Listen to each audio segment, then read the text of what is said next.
Mesdames, Messieurs, bonsoir et merci d'avoir pris ce rendez-vous de l'information. Dans l'actualité de ce soir, la rentrée des classes est effective depuis ce matin sur toute l'étendue du territoire national.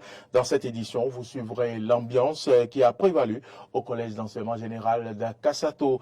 Reçu hier sur l'émission Entretien du dimanche, Fred Huinou, membre du bureau politique du bloc républicain, pendant 52 minutes, s'est prononcé sur la vie de ce parti politique, le push au Niger et la morosité économique à la veille de la rentrée des classes. Le résumé est à suivre dans ce journal. À Derma, dans l'est de la Libye, une semaine après les inondations dévastatrices provoquées par la tempête Daniel, un très nombre de corps se trouvent encore sous les décombres. C'est tout pour le sommaire. Vous gardez votre position pour le développement de cette édition.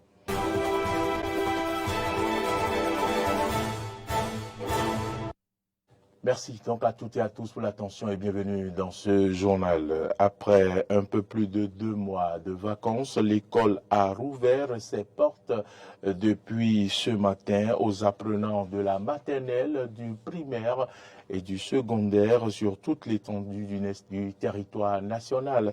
Dans la commune d'Abomey-Calavi, Arthur Roindo était ce matin au collège d'enseignement général d'Akassato. Suivez ici son reportage. Borgia, Hermine et Shedrack sont heureux, contents et fiers de reprendre le chemin des classes en ce premier jour de la rentrée. Nous sommes ici au CEG Akassato. Bon, je suis très heureux de retrouver mes amis. Et il y a de l'ambiance dans notre établissement et je suis très heureux. Je suis content, je suis très heureux de recommencer la rentrée scolaire. J'ai retrouvé mes amis, je suis très content. Je suis très content et de l'ambiance qui se passe ici. Je suis très fier d'avoir passé en seconde. Emploi du temps disponible, présence effective des enseignants, des apprenants et des emplois du temps. Le directeur du CEG rassure du bon démarrage des activités. Tout est au point, hein. Tout est au point, les emplois étant, vous pouvez le constater. Les classes sont distribuées, les enfants connaissent leur salle. C'est d'ailleurs affiché, vous avez vu un attroupement là. C'est la preuve que tout marche bien. Les professeurs, bon, si vous allez à la salle des profs, vous allez voir les classes affichées. Tout le monde a déjà eu son emploi du temps, tout va bien. Les enseignants sont contents de se revoir et surtout de constater la présence de leurs élèves. Ça me fait plaisir de revoir mes élèves. Ceux que j'ai tenus en première ou en seconde, ils passent en terminale.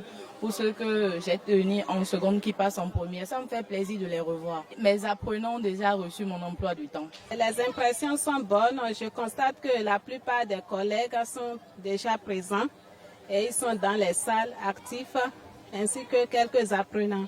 Mais il faut remarquer que dans la cour, il y a certains apprenants, certainement les nouveaux venus, avec des parents, qui attendent d'être situés par rapport à leur classe. Présentement, je vais en salle. Dans l'emploi du temps a été fait depuis et je suis rentrée en possession de mon emploi du temps depuis 2 semaines déjà. C'est le premier jour, certains élèves traînent encore les pas, mais cela ne ralentit pas le chronogramme, rassure le censeur. Le premier jour de la rentrée, les activités sont lancées normalement et les professeurs sont en classe. Les élèves que vous voyez dans la cour, ce sont ceux-là qui sont venus pour connaître leur situation, payer la contribution pour pouvoir se faire attribuer une salle pour pouvoir y entrer. Sinon, chacun connaît déjà son emploi du temps. Les élèves, leur emploi du temps est affiché.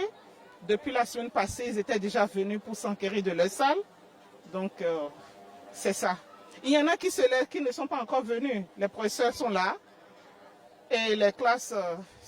les élèves ne sont pas venus, mais on leur demande s'il y a un seul élève qui commence les activités, là les plus paresseux, qui se donnent encore de vacances, pourront rejoindre les rangs.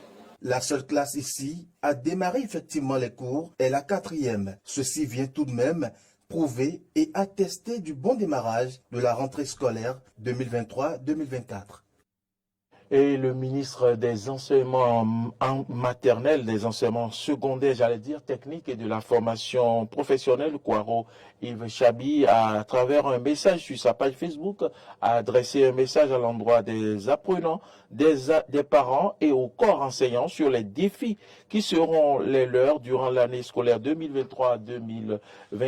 On pouvait lire sur sa page l'année scolaire 2023-2024 qui s'ouvre nous donne encore une fois l'occasion de nous améliorer et de corriger les imperfections. Chers parents d'élèves, le sacrifice reprend et point n'est besoin de vous rappeler ce qui relève de votre devoir vis-à-vis de vos enfants, celui de mettre à leur disposition le minimum d'outils pédagogiques et d'assurer leur bien-être physique et mental tout au long de l'année. Le Seigneur vous y aide. Aux enseignants, sachez que l'éducation de vos apprenants repose sur vous. Non seulement vous êtes des enseignants, mais vous êtes aussi des éducateurs. Soyez des modèles pour vos apprenants et l'artisan qui façonne le citoyen et le dirigeant de demain. Chers élèves, la rentrée scolaire est un nouveau chapitre passionnant qui s'ouvre pour vous. Le monde a besoin de votre lumière pour briller. À toutes et à tous, je souhaite bonne rentrée scolaire 2023-2024 et que Dieu veille sur notre système éducatif. C'était donc le message du ministre de l'enseignement secondaire, technique et de la formation professionnelle. Je l'annonçais en titre, Fred Huinou, membre du bureau politique du bloc républicain, était l'invité de Donkla Mabalo ce dimanche. Au menu des 52 minutes d'entretien, plusieurs sujets ont été abordés dans le push du Niger et la rentrée des classes. Je vous invite ici à suivre le résumé de cet entretien.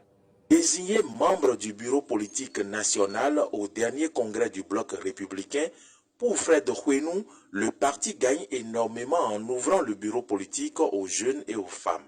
Nous pensons que nous gagnons un supplément d'inspiration et d'intelligence au sein de notre famille politique en ouvrant aujourd'hui ce bureau politique à plusieurs personnes. Notre pays, en fait, c'est un melting pot d'intelligence, de sensibilité dont il faut tenir compte. Je pense que vous deviez être content et l'opinion publique doit être contente d'avoir un parti qui ouvre son bureau politique à une large représentativité de toutes les sensibilités qui peuvent exister. Je vous ai dit que le but, c'est de se réinventer pour mieux se rassembler.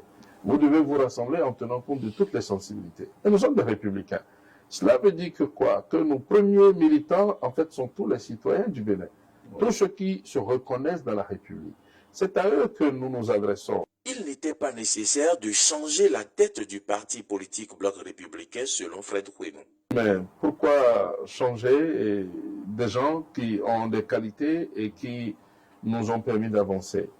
Je crois que nous avons encore beaucoup à tirer du ministre d'État Blaise Diagne. À la question de Donkla Mabalo de savoir pourquoi désigner un nom présidentiable à la tête du parti bloc républicain, Fred Huinou répond. Cela pourrait paraître bien un avantage considérable pour notre parti politique. Parce que oui, ça peut paraître un centre pour canaliser les énergies et laisser chacun pouvoir exprimer ses ambitions et arbitrer. Bien sûr de ça. Parce que les partis politiques où vous avez des présidentielles à la tête, il faut déjà comprendre que le Dauphinat commence à se discuter à coups de sécateurs. Et par rapport aux prises de parole dans le bloc républicain? Un parti politique en ce 21e, ce n'est pas une caserne, encore moins une secte. Mais la prise de parole au niveau du parti, nous en avons décidé et nous en avons parlé. Et vous comprendrez dans cette nouvelle saison du bloc républicain, si je puis m'exprimer ainsi, vous verrez que les prises de parole seront plus réglementées. Venant au push du Niger, nous condamnons les coups d'État et nous soutenons fermement la position des États de la CEDEAO et la position de notre gouvernement. Mais les sanctions n'ont pas été données à première vue pour priver les populations. Mais c'est pour amener ceux qui usurpent le pouvoir à déchanter et à remettre le pouvoir. Il faut qu'on comprenne qu'on ne peut pas vouloir de la démocratie et penser que ce n'est pas les armes qu'on peut faire la démocratie. L'invité de Donkla Mabalo propose une solution pour juguler les difficultés financières que traverse la population, surtout en cette période de rentrée des classes. Nous ne sommes plus au niveau de l'État-providence. Nous ne pourrons plus avoir dans le monde aujourd'hui l'État-providence. Et donc, comment est-ce que nous faisons face à ces charges? Au monde qui change et qui nous impose des défis tous les jours, sur tous les plans, ce n'est pas la production. Diriger le Bénin dans le siècle où nous sommes, le cher Balo, c'est quoi? C'est voguer entre les récifs d'un monde en crise. C'est un difficile arbitrage entre la possibilité, l'impossibilité de faire toujours un peu plus pour chacun et la possibilité de faire juste ce qu'on peut. Fred Huenou a invité les Béninois à faire confiance au bloc républicain en les accompagnant dans leur marche qui est de servir la République. Samedi, l'opposition béninoise conduite par le Parti Les Démocrates a tenu un grand meeting, j'allais dire, de protestation contre toute intervention militaire au Niger. C'est le siège de Vidolé qui a servi de cadre à ce meeting. Arthur Wendo y était. Suivez ici son compte rendu.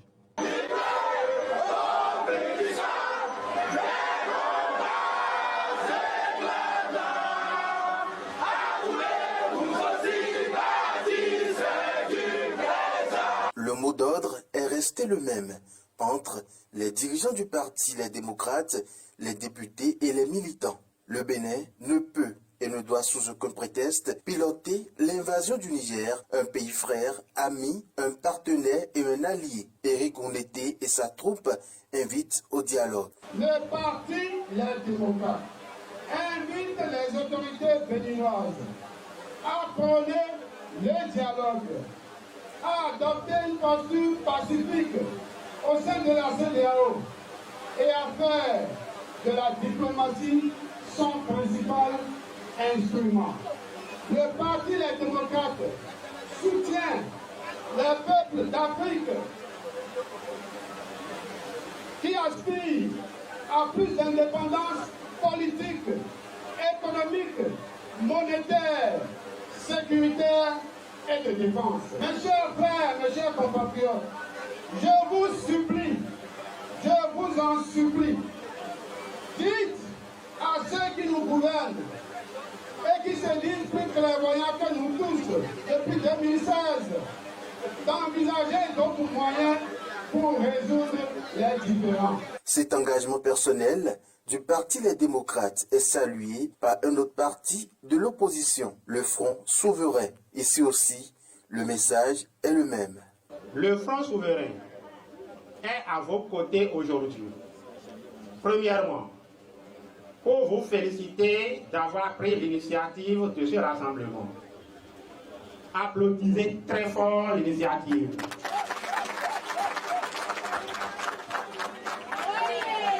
Deuxièmement, pour dire non à toute intervention militaire contre le Niger. Malgré la pluie, militants et militantes ont répondu présents et très nombreux à l'appel du parti politique. Dans leur rang, Boni Ohu, qui était là pour soutenir l'initiative. Je suis quand même arrivé pour soutenir ce que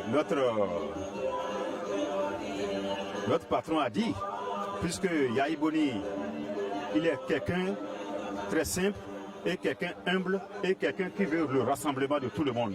Et il ne veut pas la guerre. Donc, je suis venu pour soutenir quand même cette marche-là. Moi qui suis ici, moi je suis Bariba, mais je suis marié à une femme du Nord et à une femme du Niger. Vous voyez ça? Tous mes enfants parlent le germain. Mais on ne peut pas aujourd'hui dire qu'on va aller en guerre contre eux. Il faut voir dans quoi. C'est les Hermans qui sont tous là. Hein? Et nous sommes des voisins et nous sommes des frères. Les Hausa que les Hermans, hein? Nous sommes ensemble. Éric Ondeté, président du parti Les Démocrates, et tous les autres députés du parti viennent de lancer un signal fort à tous les autres partis politiques. Hors de nos frontières à présent, à Derma, dans l'est de la Libye, une semaine après les inondations dévastatrices provoquées par la tempête Daniel, un très grand nombre de corps se trouvent encore sous les décombres. Cette situation représente une menace pour l'hygiène. Sur place, les agences de l'ONU tentent de prévenir la propagation de maladies. La crainte de l'ONU, c'est que l'eau soit contaminée et provoque une deuxième crise dévastatrice dans la région. Dans un communiqué, la mission d'appui de l'ONU en Libye a expliqué que des équipes de 9 agences onusiennes étaient présentes sur le terrain à Derma et d'autres villes de l'Est libyen pour fournir de l'aide et du soutien aux personnes. Les autorités locales, les agences d'aide et d'équipes de l'OMS sont toutes préoccupées par le risque de propagation de maladies, notamment par l'eau contaminée et le manque d'hygiène, selon l'ONU. Madame, Monsieur, c'est sur cette information que nous mettons un terme à ce journal. Merci de l'avoir suivi. L'information, je vous le rappelle, continue sur nos différentes plateformes, YouTube, Facebook, Twitter et sur notre site internet www.bene-eden.tv. Mais vous pouvez également télécharger notre application. C'est sur App Store et c'est sur App Store, bien sûr. Et également, vous pourrez continuer par nous suivre, quelle que soit votre position. Merci à toutes et à tous et bonsoir.